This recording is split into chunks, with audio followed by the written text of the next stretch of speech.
साक्षी तिवारी जी, राधे राधे महाराज जी। महाराज जी, क्या किस्मत जैसा सच में कुछ होता है? क्या हमारी किस्मत हमारी ही हाथों में होती है?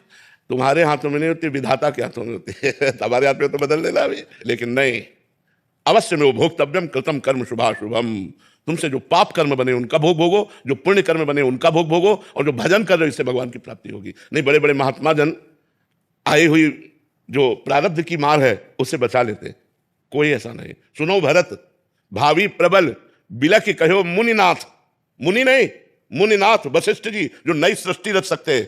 हानि लाभ जीवन मरण जस अपजस विधि हाथ, ये विधाता के हाथ में, ये अपने हाथ में नहीं है। अपने हाथ में राधा राधा राधा राधा रटो, और दुख सहने की ताकत और आगे बढ़ने की क्षमता ये भगवान के नाम से प्राप्त होती है, भगवान की प्राप्ति होती है। महाराज जी, आपके श्रीमुख से बहुत बार महात्माओं का मतलब महिमा सुनी है कि उनके भजन के प्रभाव से उन्होंने क्या कर दिया। हाँ, देखो हम उसको इस रूप में देखो, हम आपको बताएं, जैसे आपके कैंसर है, अब आप हमारे बहुत प्रिय हो तो हम नष्ट कर सकते हैं।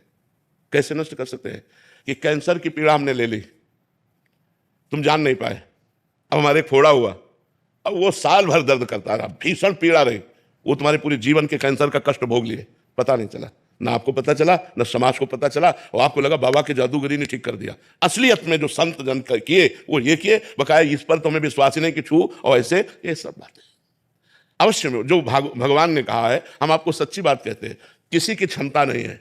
बिल्कुल आप इस बात से एकदम क्लियर हो जाइए कि यदि कल आपको चबेटा लग करके टांग टूटनी है, गिरना है, तो आप नाम जप कर रहे हो तो टांग टूटेगी नहीं, पर चोट पहुंचेगी, इतना हो सकता है, पर आप कल गिरेंगे। बचपन से बड़े बड़े महापुरुषों का संग किए हैं, और महापुरुषों के शरीरों में पीड़ा देखी है, और जो इतने भजनानंदी के ऐसे छू ले तो तुम स्वस्थ हो जाओ, ऐसे महापुरुषों को कष्ट में देखा है। तब वो सब हम दिमाग में बचपन, अब हम 13 वर्ष की अवस्था से आज 56 वर्ष की अवस्था होने जा रही है, यही तो संशोधन कर रहे हैं। वैज्ञानिक एक विषय पे लगता है, साल 2 साल में हल हो जाता है, यहाँ पूरा जीवन हो गया उसी को हल करते हुए। और इस मार्ग में कभी पूर्णता नहीं होती, प्रेम में कभी पूर्णता नहीं, पूर्णिमा नहीं आती। प्रेम सदा बढ़ता रहता है, पर कमी महसूस होती रहती है कि मैं अपने प्यारे को उतना प्यार नहीं कर पाता जितना प्यार करना चाहिए। मैं बहुत नीच हूँ, उनकी अपार कृपा है। मैं बहुत अधम हूँ, वो बहुत कृपालु हैं। बस यही जोड़ चलता रहता है, यही होड़ लगी रहती है। कभी ऐसा अनुभव नहीं होता कि मैं पूर्ण हो गया। ऐसा लगता है कि अभी छक के भजन नहीं हुआ, अभी वैसा भजन नहीं हुआ जैसा होना चाहिए। इसलिए हमें लगता है हम लोगों को फालतू की बाहरी बातों में ध्यान देना नहीं चाहिए। मृत्यु के विधान को, काल के विधान को, कर्म के विधान को कैसे कोई रोक सकता है? ये सब मजाक है, ये सब विनोद है, ये सब दिखावा है। ऐसा नहीं हो सकता। ब्रह्मास्त्र का प्रयोग मच्छर मारने में नहीं किया जाता, उसे भोग लिया जाता है और परमात्मा की प्राप्ति करनी हो। ये कोई खिलवाड़ थोड़ी मार्ग है, भगवत मार्ग कोई खिलवाड़ थोड़ी है। श्रेयम शर्मा जी, पंजाब से। श्री हरिवंश महाराज जी। महाराज जी, काम क्रोध मोह मत्सर का आक्रमण होने पर सबसे पहले नाम का आश्रय लें या सामने वाले में भगवान का दर्शन करें ताकि गलत चिंतन ना बन पाए? दर्शन करने की क्षमता नहीं होती उस समय सामने वाले में भगवान के उस विशुद्ध दर्शन की भावना नहीं रहती, क्योंकि भावना मलिन हो जाती है। उस समय नाम जब भी मानसिक नहीं चलेगा, उस समय नाम कीर्तन चाहिए, राधा राधा राधा राधा राधा राधा राधा राधा, और संयोग ना बनने पाए हट जाए। जहाँ ऐसी परिस्थिति हो वहाँ से दूरी बनावे, तुरंत नाम कीर्तन शुरू कर दे, वैखरी नाम जब शुरू कर दे, राधा राधा राधा राधा राधा, क्योंकि मन उस समय कुप्रभाव से प्रभावित हो चुका है। अब वो शम नहीं रह पाएगा, शांत नहीं रह पाएगा। इसलिए हमको बाहरी साधन करना पड़ेगा। कोई सत्संग लगा दिया ऐसा, उससे निकलने का उपाय बताए गए हैं, वो हम सुनने लगे, या किसी के पास बैठकर भगवत चर्चा करने लगे, या नाम कीर्तन करने लगे, तो हम बच सकते हैं। जैसे रात्रि का समय ऐसा कुछ भाव आया तो हम टहलने लगे, पद गायन करने लगे, नाम कीर्तन। उस समय ऐसा नहीं, ये तो पवित्र भाव है। जिस समय हम भाव में होते हैं तब उमादिराम चरण रत विगत काम मद को, जिसके अंदर काम और क्रोध नहीं है, विगत काम मद को निज प्रभु में देखे जगत, वो प्रभु में जगत देख सकते हैं। जब काम और क्रोध है तो प्रभु में जगत नहीं देख सकते। फिर हमको दूसरा साधन अपनाना चाहिए। महाराज जी, नाम कीर्तन और नाम जप में कोई फर्क होता है? ये दोनों कोई फर्क नहीं होता, दोनों बराबर काम करते हैं। पर जब हमारी शांत और मानसिक स्थिति हो तो हमें जप करना चाहिए, और जब हमारी वाणी की स्थिति वेग हो, बोलने का मन हो, तो कीर्तन करना चाहिए। डॉक्टर अनिल कुमार उपाध्याय जी। राधे राधे महाराज जी। महाराज जी, वर्तमान समय में नैतिक शिक्षा के गिरते स्तर का जिम्मेदार कौन है, माता पिता, शिक्षक या शिक्षा? कलयुग। युग धर्म भी होता है ना, तो युग धर्म का प्रभाव है कि माता पिता अपनी मर्यादा से नहीं चल रहे तो बच्चे अपनी मर्यादा से नहीं चल रहे, समाज अपनी मर्यादा से नहीं चल रहा, तो सब मर्यादा विहीन होते चले जा रहे हैं। किसी एक को हम दोष नहीं दे सकते, क्योंकि कहीं कहीं देखा गया माता पिता बड़े सौम्य, बड़े सज्जन, बड़े संयम से चलने वाले, और बच्चे बड़े उद्दंडता और व्यसन और व्यभिचार में प्रवृत्त। कहीं देखा गया माता पिता शराब पीते हैं, बड़ी अवस्था में भी उद्दंडता करते हैं, और बच्चे बड़े सौम्य शांत भजन करने वाले। तो ये विपरीतताएं जो देखने को मिल रही हैं, ये युग धर्म के अनुसार है। कलयुग है तो इसमें बचत हो सकती है भगवान नाम जप के द्वारा। कलयुग समयुग आन नहीं, जो नर कर विश्वास, गाय राम गुण गण विमल, भव बिन तरह प्रयास। इसका महान गुण भी है कि जो 10-10 हजार वर्ष तपस्या करने पर भी वस्तु प्राप्ति दुर्लभ थी, वो कुछ दिनों में नाम जप करने से प्राप्त हो जाएगी। पर इसमें मलिनता का बड़ा प्रभाव है।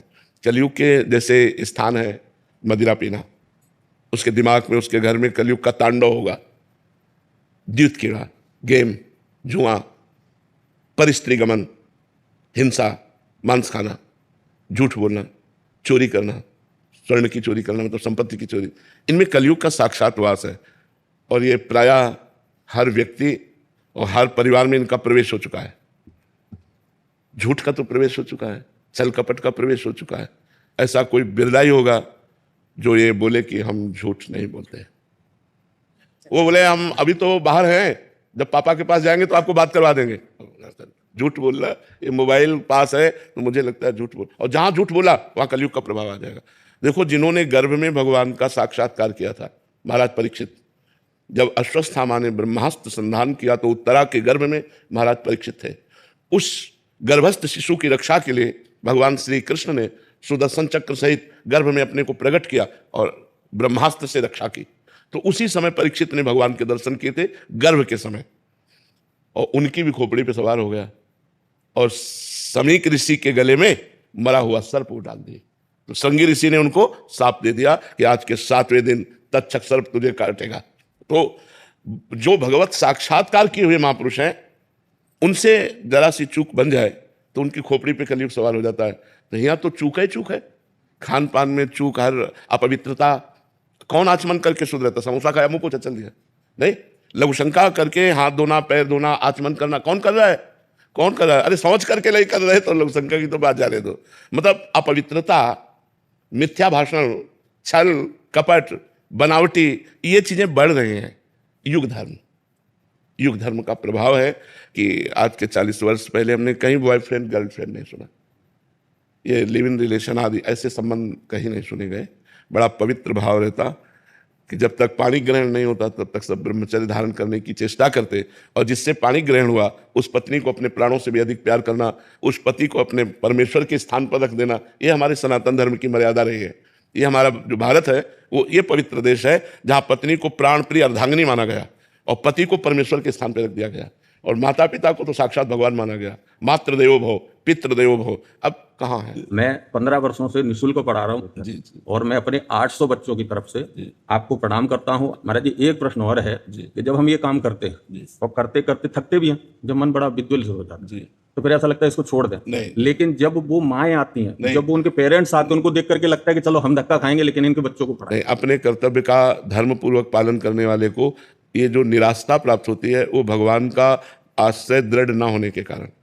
केवल आप व्यवहार का आश्रय दृढ़ लिए हैं, भगवान का आश्रय दृढ़ नहीं लिए। यदि आप नाम जप करते हुए भगवान का दृढ़ आश्रय लें और परोपकार करें तो आपका हृदय शीतल रहेगा, ये स्थिति ही नहीं आएगी, ये स्थिति। और हम इतना जरूर वादा करते हैं कि भगवान आपकी आवश्यकताओं को अवश्य पूर्ण कर रहा है, भगवान पूरी कर। क्योंकि ये हम स्वयं में अनुभव कर रहे हैं कि हमारे 500 साधुओं का और सैकड़ों अन्य अतिथियों का भोजन छाजन वास व्यवस्था सब भगवान कर रहे हैं। तो हमें लगता है यदि हम निःशुल्क कार्य करेंगे तो शुल्क भगवान देंगे, और वो हमारे हृदय में शांति और बाहरी व्यवस्था भी करेंगे। कौन कर रहा है? ये वो सब कर रहा है। हाँ, इसलिए मुझे लगता है उबो मत, थको मत, परोपकार करो और यही भगवत प्राप्ति करा देगा। जी। शिवालिका वासुदेव जी। जय श्री हरिवंश महाराज जी। महाराज जी, आपके श्रीमुख से सुना है कि श्री जी की प्राप्ति किसी गुण साधन भजन से नहीं परंतु उनकी कृपा कोर से ही होती है। गुरुदेव, ये कृपा क्या करने से प्राप्त होती है? कृपा पात्र साधक कैसे बने महाराज? देखो, एक दिन यशोदा मैया ने देखा कि लाला बड़ा उधम कर रहा है, सब मटके फोड़ दिए, दही आंगन में फैल गया, तो छड़ी ली।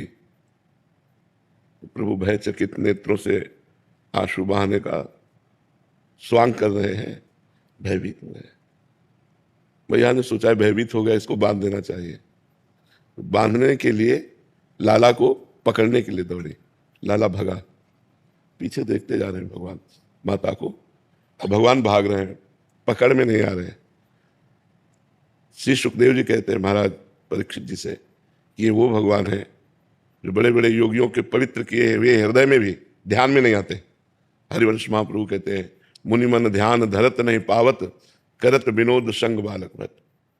जब मैया परिश्रम से युक्त हो गई, पसीना पसीना हो गई, लाला पकड़ में नहीं आया, तो एक निराशा सी जग रही थी, मैं छोटे से लाला को पकड़ नहीं पाती। वहीं भगवान पकड़ में आ गए।